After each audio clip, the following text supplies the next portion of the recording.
tey dañ fi ñëwoon au niveau du SEDAF bu Kébémer ndaje bu nga xam ne ndaje bu am solo la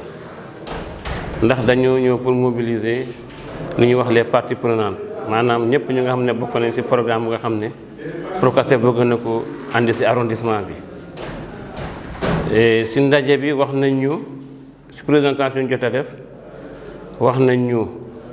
Procasef mooy lan, Procasef ñan ñooy partenaire am, Procasef lu population bi di xaar ci ñoom, ñu jox ñu outil itam maanaam jumtukaay nga xam ne ñoom noonu ñuy liggéeyee muy jumtukaay yu am solo. ñun mbégte buñ ci gën a am bu ñu xaymaa commune yi nga xam ne jël nañ leen ci fanweeri commune ak ci téeméeri commune ak fanweer ak ñett ak juróom-ñett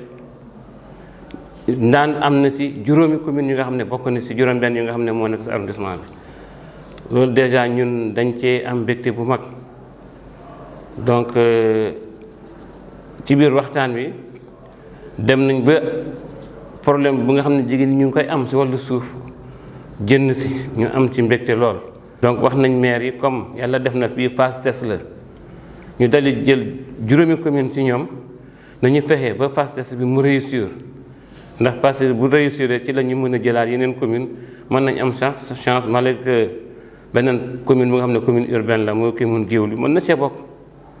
Ndax ñoom defoon nañ benn lotissement bu nga xam ne sax dafa concerné wu dëkk bi yëpp ak lotissement yi fi nekkoon yëpp. donc lu am solo ci liggéey bu nga xam ne ñu ngi ko doon def tey mooy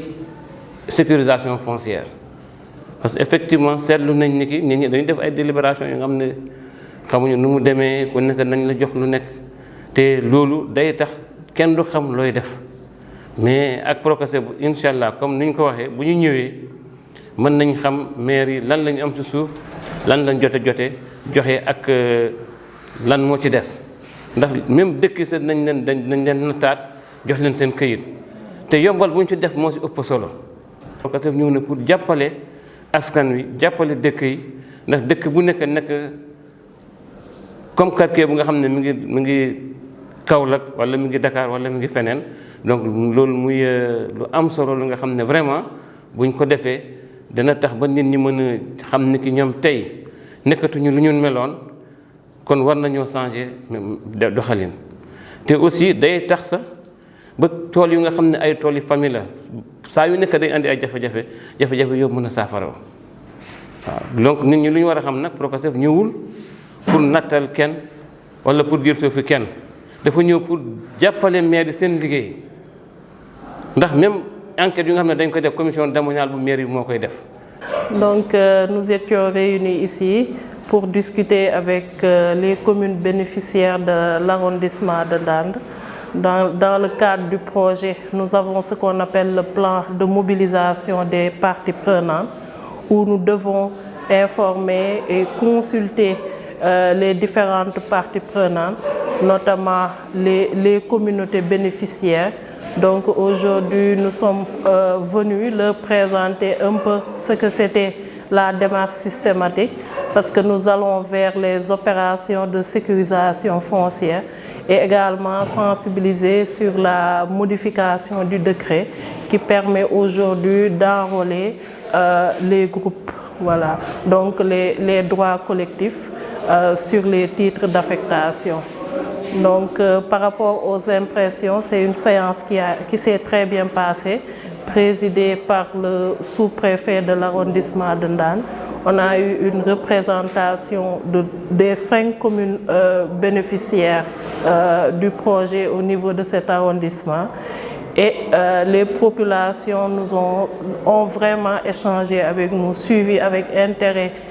les présentations. Les discussions ont été riches.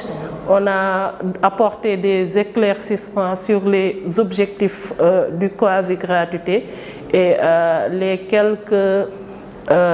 contraintes ou quelques préoccupations des populations ont été levées. Et à la fin de la séance, je pense qu'ils ont bien compris l'objectif de ce quasi-gratuité. On a également discuté des droits collectifs. l'inscription sur les titres et c'est des questions que les populations doivent discuter en interne. Mais ils doivent savoir que la possibilité est là avec ce nouveau décret et qu'il est possible d'inscrire l'ensemble des membres de la famille sur le titre d'affectation. Voilà, donc je pense que les échanges ont été riches. Le mécanisme de gestion des plaintes, c'est toujours un outil qui est là pour vraiment consulter les parties prenantes, mais également un moyen de discuter des litiges à l'amiable. Parce que comme on le dit, tous les organes de gestion des plaintes ou de traitement des plaintes qui sont mis en place, c'est au niveau local, avec les communautés, avec les autorités administratives, pour que un dispositif préventif pour que si des plaintes surviennent dans le cadre de l'enregistrement systématique des droits ou de l'intervention du projet, que ces litiges ou réclamations puissent être réglés par les communautés. C'est une occasion pour nous de dire un grand merci, parce que quand on a organisé cet atelier, on a vu que tout le monde a répondu présent. Et on l'a organisé dans l'arrondissement de Nantes avec 5 communes et que tous les 5 maires ont répondu présent. Il y a aussi les chefs de village qui ont répondu, il y a les femmes, il y a les jeunes. L'arrondissement de Nantes couvre les communes, les 5 communes de Kabou-Gueye, Ndande, Thiep, Diokoul, Diaouling et Bandeng Wolof. Ça a été aussi l'occasion pour nous de recueillir tout ce qu'ils ont comme suggestions, tout ce qu'ils ont comme recommandations, et cela va nous permettre dans l'avenir de mener à bien les tâches, en tout cas toutes les activités qu'on aura à faire au courant de cette année-là et qui va être bénéfique pour les communes. maa ngi nuyu ñëpp di dellu di leen ziyaara di leen remercier di kontaan ci ñëw bi ñu ñëw bokk ci atelier bi di lu am solo commune bi amal solo nit ñi amal solo population yi di loo xam ne vraiment ñun dañ koy apprécier de manière positive. damay commencer par remercier d'abord les organisateurs mais aussi les prestataires yéen ñi nga xam ne yéen a ñu doon présenter atelier bi vraiment jëlee nañ fi lu bari jàng nañ fi lu bari présenter nañ ñu Procasef war nañu les outils qu'ils vont mettre en œuvre ak ñuy mettre à la disposition des communes pour que ça marche wax nañu aussi les différents partenaires yi ñuy liggéeyal ak lu bari daal jàng nañ ko fi loo xam ni dinañu amal solo. Donc ñun en tant que première adjointe au maire de Diokoul maa ngi kontaan di taxawal fi maire waaye di kontaan tamit tey yàkkamti projet bi installé wu définitivement pour que vraiment ñu dépasser les problèmes de conflit foncier. Parce que ni ma ko gisee nii ni ñu ko présenté nii ak depuis atelier bu mos a bokk yëpp je me suis rendu compte que lii suñ ko appliqué xam naa ni conflit foncier xam nga ni du jeex à 100% peut-être mais xam naa ni dina jeex à 98%. te loolu mooy li am solo ndax dëkk jàmm la soxla te loolu day bokk ci liy stabiliser dëkk day bokk ci liy defar mbokk day tax jàmm am yokkute am kon vraiment atelier bi kontaan nañ ci peut-être que bon œuvre humaine moom mënul parfaite parce que il faut am luñ ci xoolaat ak luñ ci seetaat comme l'on dit les différents intervenants bi ñu defee exposé yi ba pare ñu waxtaan ñu wax seen xalaat ak li ñu war a jubbante ak li ñu war a jooyanti man nag en tant que femme maa ngi sànni ay kàddu yoo xam ne vraiment bëggoon naa Procasef taxaw nag ñu ngi jàppale commune bi ñu ngi jàppale les populations mais en particulier les femmes war nañ leen jàppale parce que jigéen ñi nag lu am solo la lu am solo lañ nag ñu am solo lañ ci yëf yi bu dee côté kër yi la pour les logements pour côté tool yi aussi c'est surtout nag du côté tool yi si loolu la ñuy déplorer li nga xam ne foofu la ñuy reléguer les femmes au second plan. boo demee dans les champs jigéen ñi nga fay fekk ñu liggéey de la plupart du temps ñoo yore gopp góor ñi bu ñu yoree seen ak seen charrette ba xotti ba pare presque dootuñu dem tool jigéen ñooy doy def le reste finalisation bi tam ñoom la ñooy nekk si bees gerte gi ñooy def nangam mais duñu am dara loo xam ni lu conséquent la par rapport ak seen liggéey ñu bëggoon nag quand même defal plaidoyer pour les femmes ba bu ñu ñëwee di séddale tool yi bu ñu ñëwee di délibérer pour nit ñi ñu bàyyi xel jigéen ñi ndax jigéen ñi pilier bu am solo la nag ci développement dëkk. da ngay ñëw ci dëkk ñëw ci kër fekk fa jigéen bu nga xam ne mu nga fa toog ak ay njabootam parfois parce que veuve la